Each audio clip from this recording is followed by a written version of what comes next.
Okay.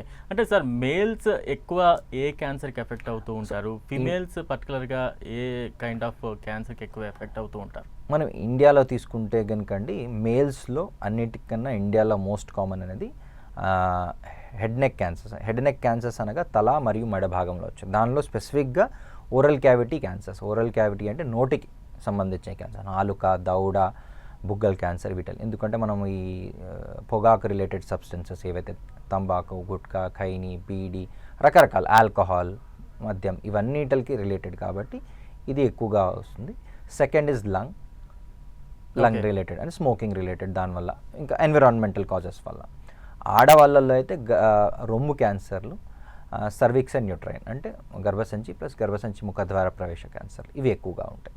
Okay. అంటే sir సహజంగా మనం గుర్తించగలుగుతా ఉంటారా క్యాన్సర్ ఎఫెక్ట్ అయిన పేషెంట్? ఎందుకంటే ఒక పేషెంట్ ఎవరైనా ట్రీట్మెంట్‌కి వెళ్ళినప్పుడు లేదా టెస్ట్‌లకి వెళ్ళినప్పటికి అప్పటికే క్యాన్సర్ లాస్ట్ స్టేజ్‌లో ఉందనో లేదా థర్డ్ స్టేజ్‌లో ఉందనో ఈ ఈ ఈ టైప్ ఆఫ్ పర్టిక్యులర్ న్యూస్ ఎక్కువగా మనం వింటూ ఉంటాం. బిఫోర్‌గా గుర్తించడం సాధ్యమవుతుందా? మనిషి తనకు తానుగా గుర్తించగలడా? మనిషి తనకి తాను గుర్తించగలటం అవునండి. ఖచ్చితంగా మన బాడీలో ఏదో ఒక సిమ్టమ్ ఉంటుంది. మన బాడీ మనకి చెప్పడానికి ట్రై చేస్తుంది. అంటే ఏదో ఇబ్బంది. సపోజ్ ఫర్ ఎగ్జాంపుల్ నోటి క్యాన్సర్ తీసుకోండి. జనరల్గా నోటి పూత అల్సర్తో వస్తారు వాళ్ళు. అల్సర్ అనేది ఒక 4-5 రోజుల్లో జనరల్గా తగ్గిపోవాలి మనం స్ట్రెస్లో ఉన్నప్పుడు. కానీ అది తగ్గట్లేదు, రోజు రోజుకి తిన్నప్పుడల్లా పెయిన్, మంటలేస్తుంది అంటే ఖచ్చితంగా. కానీ మనం దాన్ని నెగ్లెక్ట్ చేసుకొని ఏదో ట్యాబ్లెట్ వేసేసుకొని అప్పటి వరకు సార్ట్అవుట్ చేసుకుంటాం. అంతే. రొమ్ము క్యాన్సర్ ఒక గడ్డలాగా ఏర్పడుతుంది రొమ్ములో.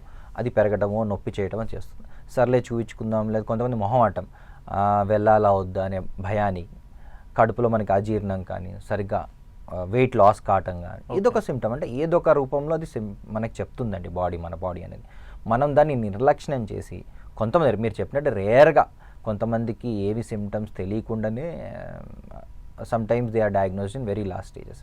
అది కొంతమందిలో ఉంటుంది. We cannot say that exactly ఈ పేషెంట్. కానీ మోస్ట్ ఆఫ్ దెమ్ చాలామందికి ఒక దాదాపు 70-80% మందికి ఏదో ఒక రకమైన సిమ్టమ్ ఉంటుంది.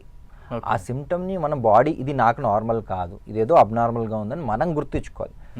అదొకటి. మన బిజీ లైఫ్లో ఖచ్చితంగా రేపు ఈ నెల కాదులే వచ్చే నెల చూపించుకుందాం, లేకపోతే ఒక వారం తర్వాత చూపించుకుందాం అనేది ఎప్పుడు పోస్ట్పోన్. మిమ్మల్ని అట్లే ఈవెన్ ఫర్